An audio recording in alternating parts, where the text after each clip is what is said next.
Hello, everyone. Welcome to my YouTube channel. Oh my goodness, where do I even begin with the absolute whirlwind of news we have just received? When I first saw those leaked scripts floating around on Instagram, I had to rub my eyes and look twice just to make sure I was not dreaming. The world of General Hospital is always full of surprises, but this latest revelation has left me feeling a heavy knot right in the pit of my stomach. Word on the street is that our dear strong Curtis Ashford and his new cellmate, Jen Sidwell, have found themselves in the intensive care unit after a brutally violent attack inside the walls of Pentonville Prison.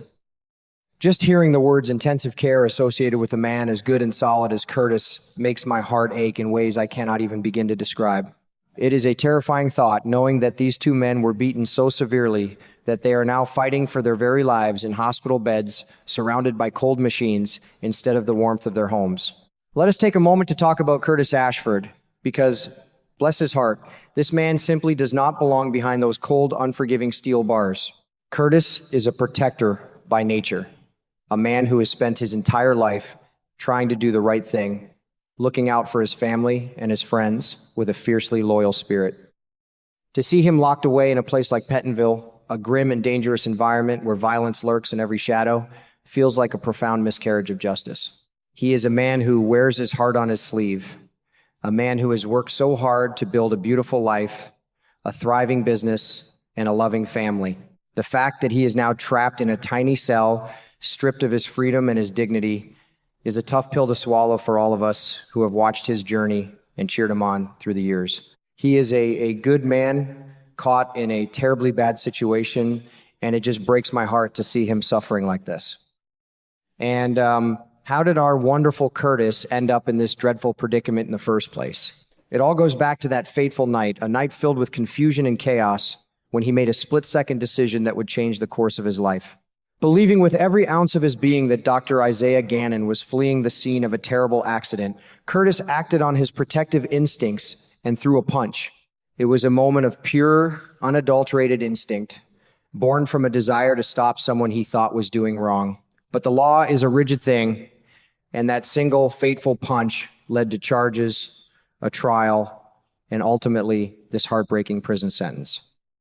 It is a tragedy of errors, a situation where a good intention paved the road to a living nightmare. Curtis was just trying to be the hero, trying to hold someone accountable, and now he is the one paying the ultimate devastating price. When I think about the ripple effects of this situation, my mind immediately goes to sweet Brooklyn Quartermain. Heavens to Betsy, that girl is going to be an absolute emotional wreck when she hears the news that Curtis is lying in a hospital bed because of everything that transpired. Brooklyn knows deep down in her soul that Curtis's actions that night were tied to her and the chaotic events surrounding her life. I can just picture her now, pacing the grand, sprawling hallways of the Quartermain mansion, wringing her hands and shedding tears of profound guilt. She has such a massive heart beneath all that spunky sass, and carrying the weight of the knowledge that Curtis lost his freedom and now nearly his life because of a chain of events linked to her is going to eat away at her conscience. She will undoubtedly feel responsible, wishing she could turn back time and undo the damage that has been done. Now, we absolutely must discuss the incredibly dangerous dynamic of Curtis's living situation in that prison, specifically his cellmate, Jen Sidwell. Putting a righteous, honorable man like Curtis in a confined, claustrophobic space with a known target like Sidwell is akin to tossing a lit match into a dry barn. It is a recipe for absolute disaster. Sidwell is a man surrounded by shadows, a man with enemies who would not hesitate to cause him harm. When you lock two individuals in a tiny, inescapable cage, and one of them has a giant bullseye on his back, the innocent bystander is almost guaranteed to get caught in the brutal crossfire. It is a terrifying reality of prison life, where you are only as safe as the company you are forced to keep.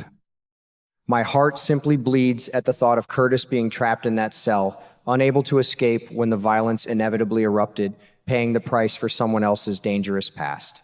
The sheer brutality of the attack is something that is going to be incredibly difficult for us to witness as viewers. Hearing that both men were beaten so savagely that they required intensive care paints a horrifying picture of the realities of Pentonville justice. I can vividly imagine the sterile, bright lights of the hospital room, the rhythmic, terrifying beeping of the heart monitors, and our strong, vibrant Curtis lying there, bruised, battered, and broken.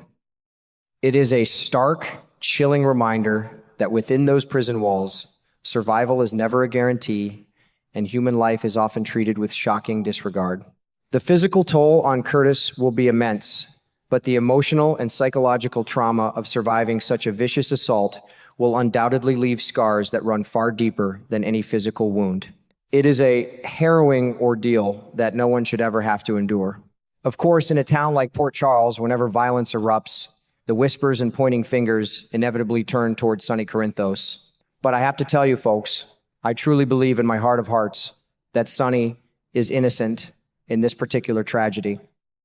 Sonny recently had a very serious conversation with Assistant District Attorney Justine Turner, and he made her a solemn promise. Sonny is a man who operates by a very strict personal code of honor, especially when it comes to his word. He assured Justine that he would not target Sidwell while he was vulnerable behind bars. Furthermore, and perhaps most importantly, Sonny would never, under any circumstances, orchestrate an attack that would put Trina Robinson's father in harm's way. Sonny understands the sacred bond of family, and he knows the absolute devastation it would cause Trina and Portia if Curtis were hurt. He is a protector of his own, and putting Curtis in danger goes against everything he stands for in his relationships with his loved ones. However, despite Sonny's clear conscience and his honorable intentions regarding Curtis and Sidwell, we all know too well how the wheels of justice and injustice turn in our favorite soap opera town. The rumor mill is going to spin completely out of control, and mark my words, there will undoubtedly be a trail of fabricated evidence that conveniently points right in the direction of the local mob boss. It is the oldest, most tired trick in the Port Charles playbook, framing Sonny Corinthos to cover up someone else's dirty work. Sonny is going to find himself in a terrible, frustrating bind, forced to defend his innocence while the police and his detractors look at him with deep-seated suspicion. It is going to be a massively tangled web of deceit, and I just know it will cause so much unnecessary grief and stress for Sonny as he tries to clear his name while genuinely worrying about his friend Curtis's survival. My heart shatters into a million tiny pieces when I pause to think about the devastating impact this news will have on Curtis's beautiful, loving family. Portia Robinson, his devoted wife, is going to experience a level of heartbreak that is almost unimaginable. As a seasoned medical professional, Portia knows exactly what those terrifying ICU machines mean. She understands the grim medical realities of blunt force trauma and a severe beating. Having to stand by helplessly, watching the man she loves more than anything in the world fight for his next breath will be sheer, unadulterated torture for her. And sweet, resilient Trina, oh Lord have mercy on that precious girl. She has been through the emotional ringer time and time again, facing tragedy after tragedy. The thought of her sitting in a sterile waiting room, terrified of losing the father figure she has come to rely on and love so deeply, is just too much to bear. She is going to need a mountain of love, support, and prayers to get through this dark night of the soul. The devastating ripple effect will spread quickly to the rest of the Ashford family, shaking them to their very foundations. Aunt Stella Henry, with her fiery, unyielding spirit and her deep, abiding faith, is going to be a force of nature.